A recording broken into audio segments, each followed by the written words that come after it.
Ya, assalamualaikum warahmatullahi wabarakatuh. Kembali lagi di podcast Jemput Bola. Karena nggak ada podcast selain podcast ini yang mau jemput bola ke narasumbernya. Oke, ya. Ini saya pertama-tama terima kasih yang banyak kepada Mas Saiful ya. Udah jauh-jauh dari Demak ke Kudus ini untuk memulai podcast. Ya niatnya pertama ya jalin silaturahmi ya. Terus kita lanjut mumpung ada pembahasan lah, dibahas lah. Paling enggak kita saling sharing-sharing. Entah itu yang baik-baik aja yang diambil, soalnya namanya orang kan pasti ada yang buruk-buruk. Di podcast kali ini gak jauh-jauh dari tema perkuliahan. Ini perkenalkan Mas. Ya, perkenalkan nama saya Ahmad Syarafi, biasanya dipanggil Syarafi. Saya juga lulusan Universitas Wahid Hasim Teknik Mesin angkatan 2017. Ya. Ini adalah lulusan terbaik nih. Iya. langsung start 3,5 tahun. Yes. Kalau masalah bicara 3,5 tahun itu awal saya masuk kuliah kan ada bicara masalah 3,5 tahun. Wah ternyata apa bisa ya kita lulus 3,5 tahun. Awal-awal semester ya positif aja, semester 1, semester 2 kuliah gini ya, ternyata hanya begini ya semester 1, semester 2. Habis masuk semester 3 lah itu baru kita terasa kayaknya 4 tahun itu udah sangat bagus ya. Langsung kita terpikir seperti itu ya.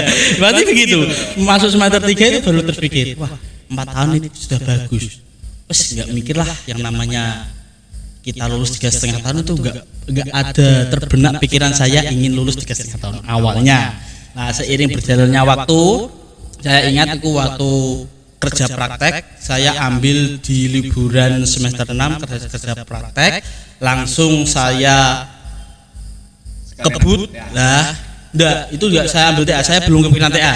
Jadi waktu kerja praktek, saya langsung benar-benar kebut gimana biar cepat bisa langsung seminar. Habis itu kan pas awal-awal pandemi daripada kuliahnya online, saya di rumah, barang-barang masih di Semarang, masih ngekos, kosnya bayar. Gimana ya caranya biar saya masih bisa stay di Semarang dan bermanfaat. Akhirnya ada inisiatif lah. Apa coba aja ya ambil TA. Tapi di samping saya ambil TA, saya itu masih mengulang praktikum prestasi mesin itu saya masih ngulang. Jadinya ya Pembimbingnya Oke, betul sekali Pak Darmanto dan Pak Tabah tentunya. Bagi anak-anak Unwahas Teknik Mesin pasti tahu lah seperti apa Pak Tabah dan Pak Darmanto itu. Kalau bimbingan itu seperti apa. Ya kalau di praktikum prestasi mesin ya. Pasti ngulang. Iya, kebanyakan hampir 80% sih kayaknya pada ngulang. Jadi saya waktu itu saya ya ambil praktikum ya sambil ngerjain TA. Jadi saya seiring berjalannya waktu saya melakukan praktikum tapi kan masih belum mengolah data. Jadi saya hanya ambil data belum pengolahan, jadi baru prakteknya lah, baru mengolah datanya melalui dulu aku ambil TA itu analisis keausan kampas rem. Jadi kan kita kuliah online bisa disambil lah. Misalkan tidak ada kuliah online mungkin tidak bisa. Soalnya kan itu pengambilan data membutuhkan waktu yang sangat lama. Mungkin sekitar kisaran berapa ya? 2 bulan memang ada, hampir 2 bulan lah saya pengambilan data. Jadi kadang kita ya melakukan simulasi sambil kuliah. Jadi simulasi masih jalan, tapi kita sambil pakai HP pakai kuliah. Jadi sambil jalan, malamnya masih nyicil prestasi mesin. Ini ada tips buat teman-teman semua yang mau lulus di teknik 3,5 tahun. Ini jarang. 3,5 tahun. Tips-tipsnya buat teman-teman sobat reguler. Kalau cepat lulus 3,5 tahun. Kalau ada saran saya lebih baik Anda punya pikiran terlebih dahulu. Lulus 3,5 tahun itu mau apa? Jadi sebelum Anda lulus 3,5 tahun, Anda harus mempunyai planning ke depannya. Setelah saya lulus 3,5 tahun, saya mau apa? Dan kenapa saya ingin lulus 3,5 tahun? Lah kalau pikiran saya dulu, yang saya utamakan itu meringankan beban orang tua. Ya tahu sendirilah hidup di Semarang seperti apa biayanya.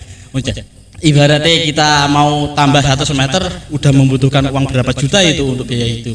Jadi saya ada keinginan di situ gimana toh biar bisa lulus cepat.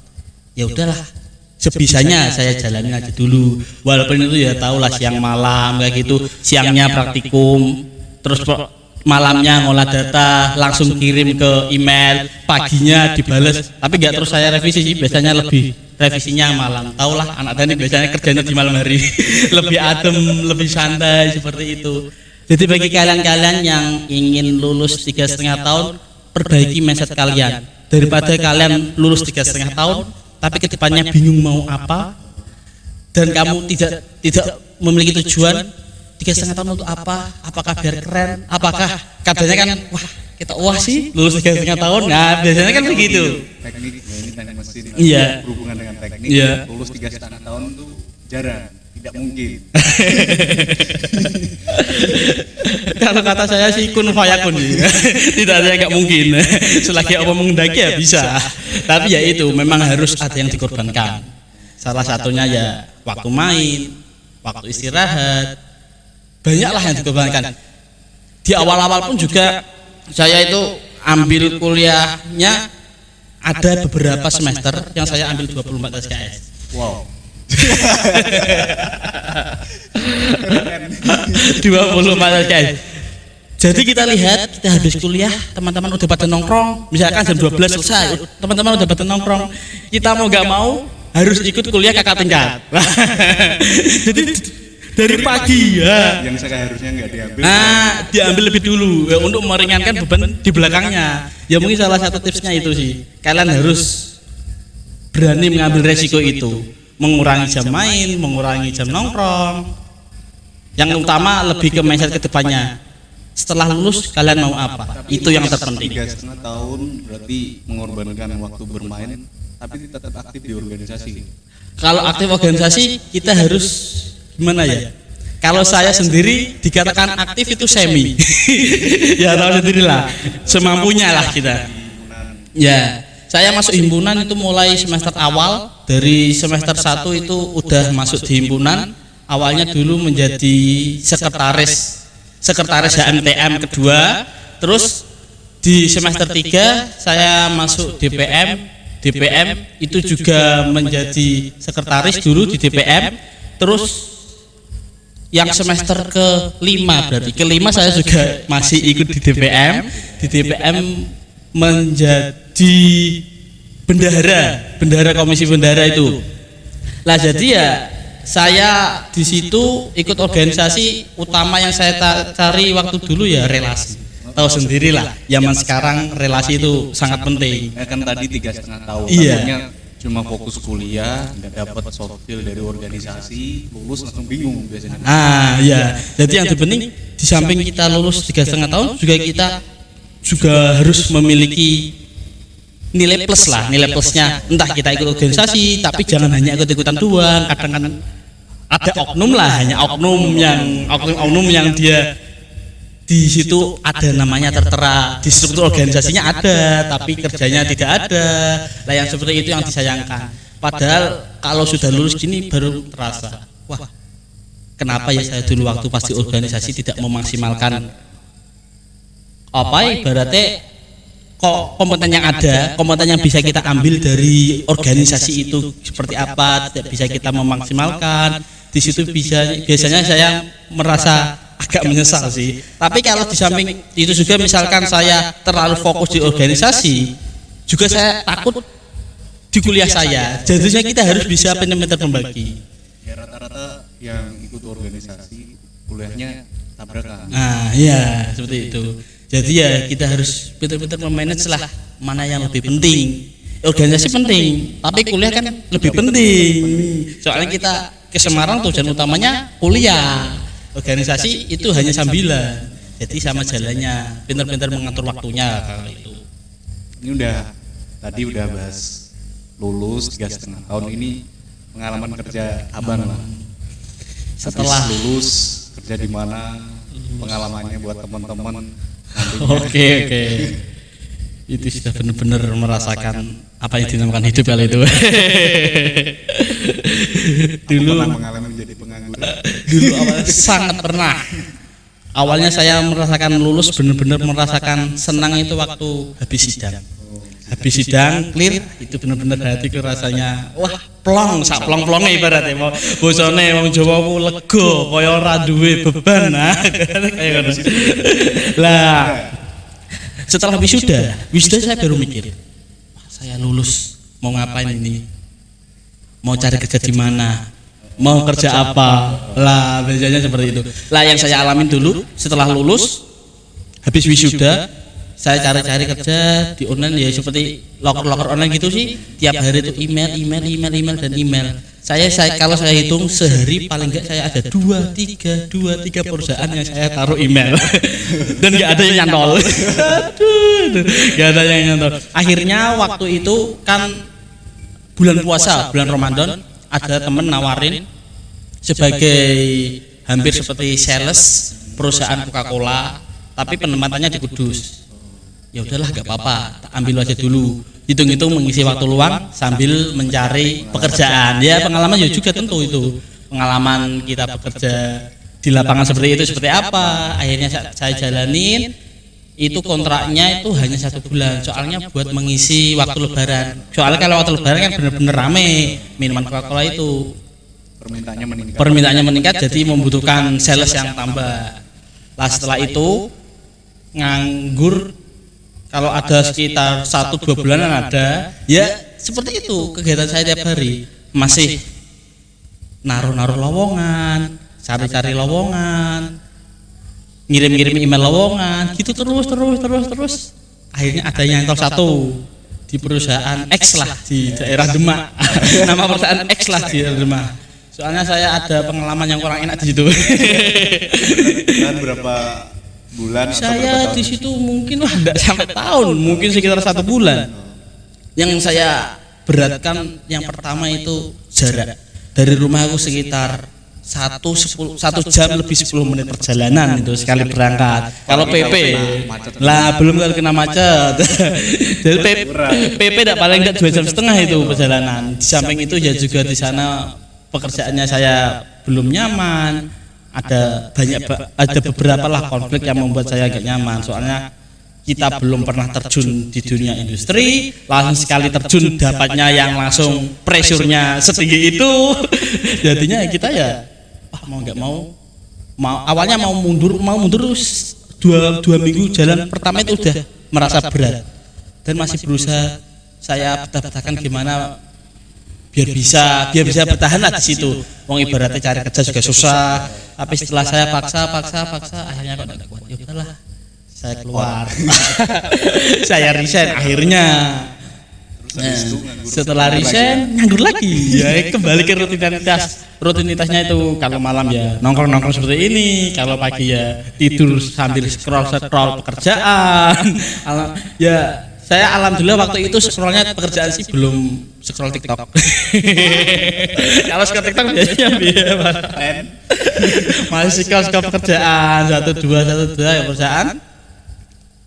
Langsung saya setelah itu nganggur, saya dapat informasi dari teman itu ada pelatihan desain grafis secara gratis karena itu dari pemerintah. Wah, tak pikir-pikir apa saya ikut ini juga ya. Ikut ini dulu, hitung-hitung mengisi waktu luang buat daripada saya nganggur pagi sore. Saya itu waktu ambilnya kan itu ada 2 sesi, ada sesi pagi dan sesi sore. Saya ambilnya sesi sore karena saya mikirnya ke depan. Misalkan saya di tengah pelatihan itu dapat pekerjaan, saya masih bisa dapat dua-duanya, bisa kerja dan masih bisa ikut pelatihan. Lah setelah berjalannya pelatihan kok malah terlalu nyaman di pelatihan. Pelatihannya itu berjalan selama 2 bulan pelatihan dan 1 bulan magang di pelatihan. Jadi saya sudah kepotong 3 bulan. 3 bulan pelatihan kepotong.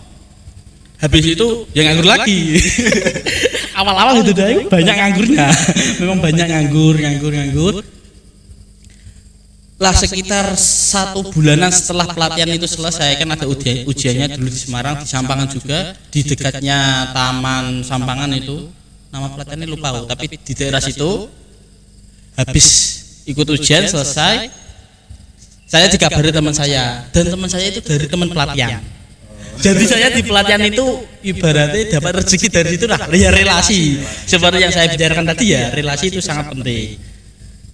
Iya Mas, di sini ada lowongan barangkali sampean minat, taruh aja lah. Ya udah saya taruh. Waktu itu saya agak mikir, wah itu entah di bagian apa, saya di divisi apa, di perusahaan apa, saya agak mikir. Soalnya sudah terlalu lama menganggurnya, jadi apapun ya saya ambil dulu, hitungannya ambil pengalaman. Itu saya ingat di bulan Desember awal, mungkin sekitar tanggal 2 atau 3, saya taruh lamaran, terus selang 2-3 hari interview, tes. Alhamdulillah diterima di situ di perusahaan garmen, lebih tepatnya di daerah Mayong. Itu di Jepara, di Mayong Jepara, Jawa Tengah. Saya di situ diterima sebagai industrial engineer. Kalau kita lihat industrial engineer kan teknik industri. Jadi kita anak teknik industri, kita teknik mesin. Kok kerjanya di teknik industri? Dan saya sempat merasa insecure di situ. Soalnya di situ hampir semua rata anak teknik industri dan ibaratnya yang sudah berpengalaman di mana-mana gitu loh. Jadi saya merasa insecure, wah, apakah saya mampu di sini? Ya, yang saya jalani. Saya belum pernah yang namanya terjun di dunia garmen, dan di situ saya pertama terjun di dunia garmen dan merasakan, oh seperti ini ya ternyata dunia garmen. Saya di situ berusaha adaptasi mungkin sekitar 1-2 minggu, adaptasi bagaimana apa yang harus saya kerjakan, apa tanggung jawab saya di sini. Nah itu sih berjalan. Akhirnya ya alhamdulillah sampai sekarang masih bisa berjalan di perusahaan tersebut. Saya di situ di teknik di industrial engineer. Kalau job desk-nya secara umumnya itu memanage produktivitas dari garmen tersebut. Jadi misalkan kalau di dunia garmen itu produksinya kan tiap line. Satu line itu biasanya menghasilkan outputan 1 setel. Kalau di saya baju, itu 1 setel baju. Itu satu line sekitar ada 40-an mesin dan ada 40 orang operator. Lah, di situ kita menganalisis jalannya line tersebut dari mulai cutting ke sewing, terus finishing, langsung di packing, yang akhirnya nanti masuk warehouse. Kita harus bisa menganalisis jalannya itu semua. Jadi kita lihat setiap proses itu ada standarnya, ada SOP-nya, ada aturannya lah. Berarti di setiap proses itu ada aturannya, dan kita lebih ke menganalisis apakah operator-operator ini sudah bekerja sesuai standar atau belum. Bahkan kadang kita ya juga membanding-bandingkan, dibanding-bandingin. Ya memang di dunia industri seperti itu, kita bandingkan. Misalkan line 1 mengerjakan style A, di line 3 juga mengerjakan style B. Kan style sama, prosesnya sama, standarnya sama. Tapi kenapa di line 1 lebih bagus daripada di line 3? Nah, di situ kita membuat kaizen, membuat perbandingan. Kira-kira yang salah apa toh? Kira-kira yang lebih bagus itu yang mana toh? Kadang kan di line 1, ibaratnya di line 1 di proses A, ini orangnya lebih bagus. Tapi di line 3 di proses B orangnya lebih jelek. Namun di depan-depan nih ada proses-proses yang di line 1 lebih bagus dan di line 3 ada yang lebih jelek. Jadi kita bandingkan kedua line tersebut di setiap proses step by step proses untuk mendapatkan hasil yang terbaik.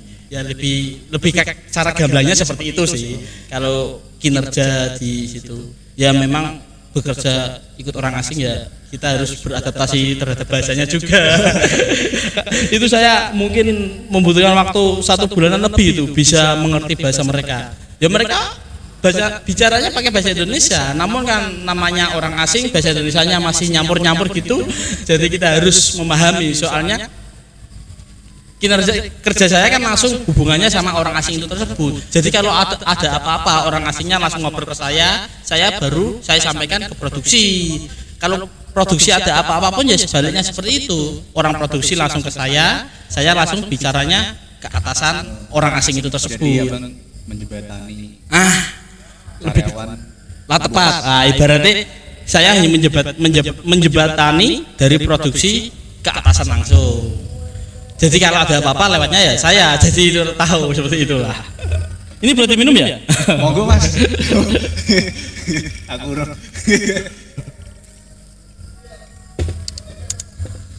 Enggak ngerokok mas? Oh enggak, dah. Monggo.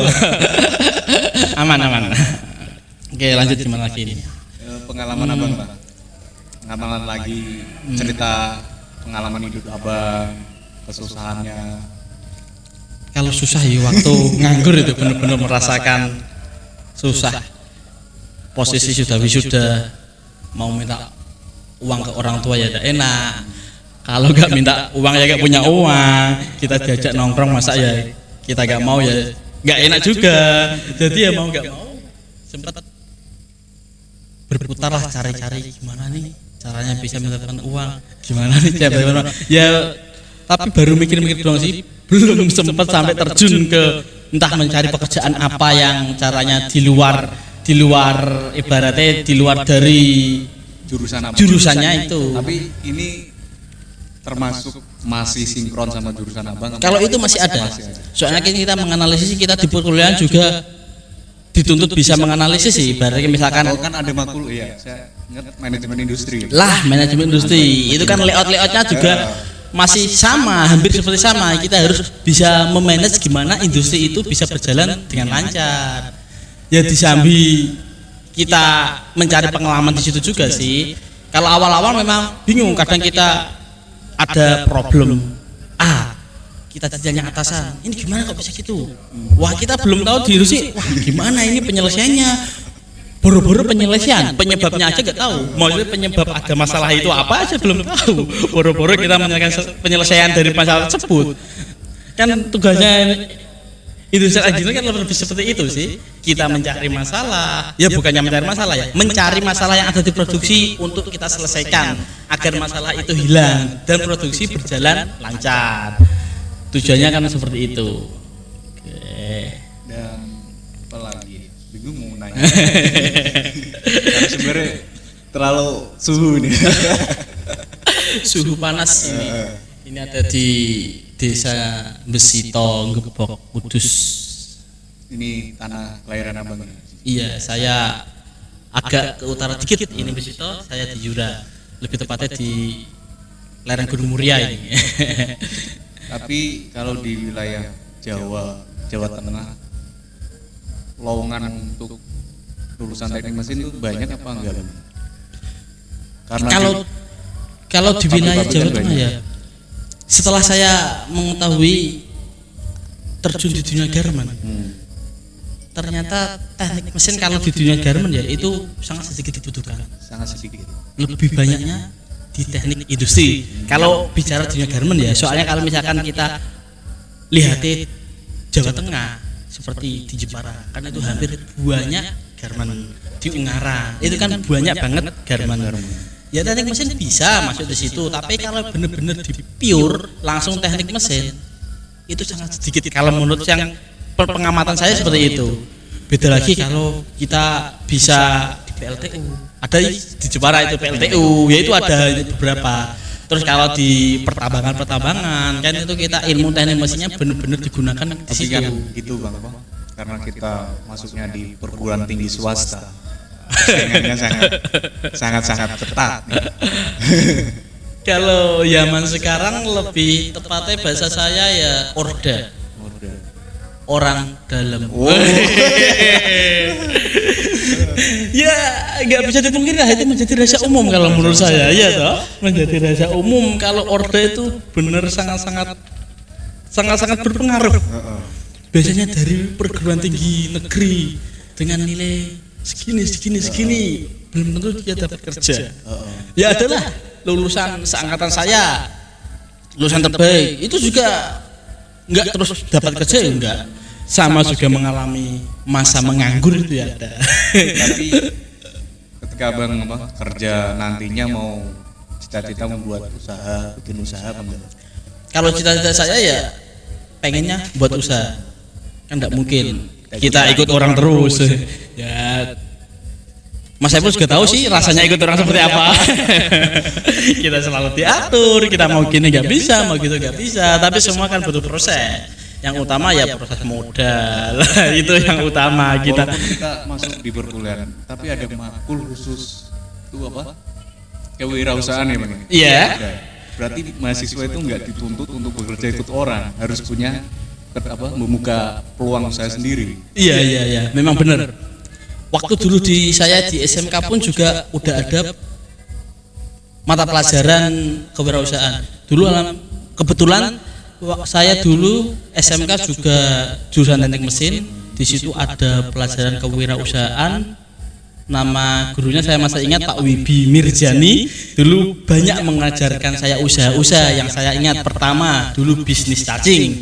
Kita ternak cacing gimana toh kita membudidayakan cacing, tapi gagal, cacingnya hilang semua. Entah hilang itu dimakan ayam atau kemana gak tahu ya, soalnya udah ditaruh box, udah disimpan tapi malah hilang. Terus kedua dulu diajarin berwirausaha menjual snack. Kita menjual snacknya itu di lingkup sekolah.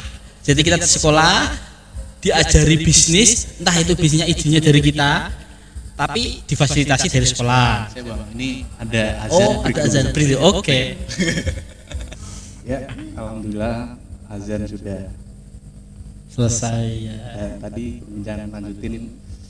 Ini mau suka duganya Abang pas kerja ketemu teman-teman yang nyebelin dan lain-lain. Yang namanya kita beradaptasi ya, beradaptasi. Kan ada orang yang cari muka dan lain-lain. Ya, pengalaman saya di situ kalau sampai sekarang mungkin kerja baru berjalan 8 bulan sih, baru sebentar lah, belum cukup lama. Kalau suka duka itu pasti ada. Sukanya ya yang pertama kita bisa mendapatkan relasi yang lebih luas, relasi banyak, kita mendapatkan teman baru, kita bisa mengetahui bagaimana toh bekerja di dunia garmen itu sebetulnya seperti apa, kinerjanya seperti apa, jalannya seperti apa. Kalau dukanya ya Paling Kamu karena ketemu orang gini. mau bicara kadang kurang enak lah. Ya itu ada beberapa dukanya. Berarti kita crash dengan mandor yang ada di land, itu sudah menjadi hal yang wajar. Ibaratnya seperti ini contohnya, atasan kita minta program A ini, menurut atasan kita program A itu bisa menunjang performa outputan kinerja dari operator, tapi menurut mandor yang di lapangan itu bahkan malah menghambat kinerja. Lah itu kadang yang kita serba bingung gitu. Kita disuruh atasan untuk bicara gini, tapi menurut mandornya itu tidak efisien, itu malah memakan banyak waktu, itu malah menghambat kinerja operator. Kadang aku juga ya, si atasan juga ada benernya, si mandor juga ada benernya. Soalnya mandor kan dia benar-benar sudah di lapangan dan dia sudah bekerja di dunia garmen itu berpuluh-puluh tahun, pasti dia lebih tahu lah.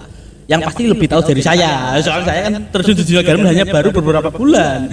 Kalau mereka kan udah berpengalaman di mana-mana. Jadinya kalau menurut saya biasanya yang dilakukan mandor itu udah yang terbaik. Tapi menurut atasan ada yang lebih baik, yang namanya menggabungkan isi kepala orang. Banyak kan seperti itu, yang kepala A minta apa, kepala B minta apa, jadi kita berbeda-beda. Ya mungkin dukanya seperti itu. Kadang kita merasa dilema lah, kita disuruh untuk menyampaikan program A, tapi si mandor belum tentu bisa menerima program itu, walaupun mereka di luarnya sih menerima, tapi kadang di dalamnya atau di belakangnya kan juga kita nggak tahu. Entah itu kita dirasani lah, bahasa Jawane, bahasa Indonesia apa dirasani. Kita diomongin di belakang, lah orang itu anak baru sok tahu. Kita yang udah di garmen berpuluh tahun, kita menerapkan dengan cara ini nyatanya udah berjalan lancar.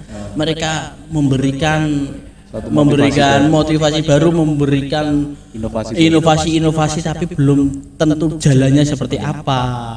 Kadang seperti itu yang menjadi dilema pekerjaan ya, seperti itu. Ya namanya kerja ya enak dinikmati, yang penting disyukuri lah. Tapi biasanya di pekerjaan Abang di garmen ada curhatan dari bawahan Abang, kantor atau mandor. Kalau di garmen ya sudah terkenal lah, biasanya di garmen kan kita bekerja dengan keras, waktu, wah, seperdetik aja itu menjadi uang ibaratnya gitu. Dengan ribuan pekerja kan kita ibaratnya berhenti 1 menit aja udah rugi berapa juta kalau hitungannya itu. Jadi si mandor-mandor itu ya dituntut memang harus keras dalam artian untuk performa operator bisa lebih baik. Soalnya namanya orang kalau tidak dikeraskan biasanya lidah-lidi, bahasa Jawa nih, lidah-lidi. Itu dia malah santai-santai, malah gak mau kerja dengan baik. Tapi kalau sepengalaman saya, kalau selaginya operator laki-laki biasanya hanya berdiam, misalkan dia diberi arahan oleh atasannya, oleh mandor atau supervisor biasanya itu ya dia hanya biar iya. Tapi kalau yang perempuan, wah biasanya itu anak baru lulusan SMA, lulusan SMK, baru pertama kerja langsung mendapatkan pressure yang sekeras itu. Misalnya ada yang ke kamar mandi lama, wah entah itu, dan keluar dari kamar mandi itu matanya merah, wah kayaknya itu menangis ya. Ada beberapa kadang yang curhat, Mas, sing jenenge kerja, yang namanya kerja apa gini banget sih? Wong saya belum bisa kok, sudah ditekan gini-gini. Ya saya nanggapinya ya namanya kerja ya seperti ini, Mbak. Namanya kerja soalnya kita ikut orang, kalau pengen enak ya usaha. Makanya saya kadang merasa kasihan, tapi gimana lagi wong memang berjalannya pekerjaannya seperti itu, jalannya biar performa operator bagus ya harus ditekan seperti itu. Kalau tidak ditekan mereka merasa santai soalnya. Jadi mau nggak mau supervisor itu harus menekan operator. Soalnya supervisor juga ditekan oleh atasan juga ditekan dari buyer, dari permintaan apa yang di pabrik itu. Soalnya ya saling menekan lah, lebih tepatnya saling menekan. Soalnya sama-sama butuh, mau nggak mau ya harus dijalanin. Karena kerja itu apa ya Bang? Karena kalau ada trouble 1 menit, 2 detik aja berpengaruh sangat berpengaruh. Misalkan ibaratnya ada mesin rusak kalau di perusahaan yang saya bekerja itu dibatasin maksimal 10 menit perbaikan. Lebih dari 10 menit perbaikan mesin itu harus dikeluarkan diganti mesin baru. Soalnya dengan adanya 10 menit itu berhenti, pasti di belakangnya ada tumpukan pekerjaan banyak banget. Kan dia bekerjanya per line, jadi dari belakang jalan sampai finish di depan. Lah kalau ada satu mesin di tengah yang berhenti lama, otomatis tumpukannya banyak dan dia outputnya akan berkurang. Maka ya seperti itu sih, harus bekerja super cepat.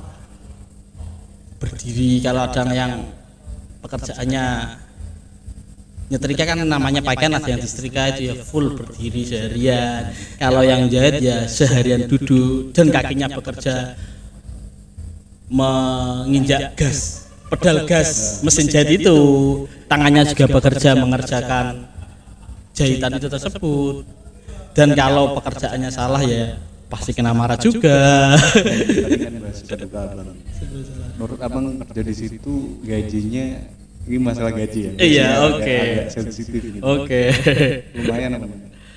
Kalau menurut saya yang masih belum memiliki kebutuhan banyak sih lumayan lah, masih dikategorikan cukup dan bisa untuk menabung dikit-dikit. Tapi kalau untuk kedepannya ya tetap kita mau mencari perusahaan yang lebih lah. Namanya orang kan nggak ada puasnya. Ya kalau lebih mikir ke masa depan sih, buat masa depan yang lebih baik. Soalnya tahu sendiri ya mas, sekarang semua serba butuh uang. Ya yang namanya kerja di situ saya nikmatin aja, saya jalanin dulu. Ya niat saya ya mencari pengalaman dulu sih di situ.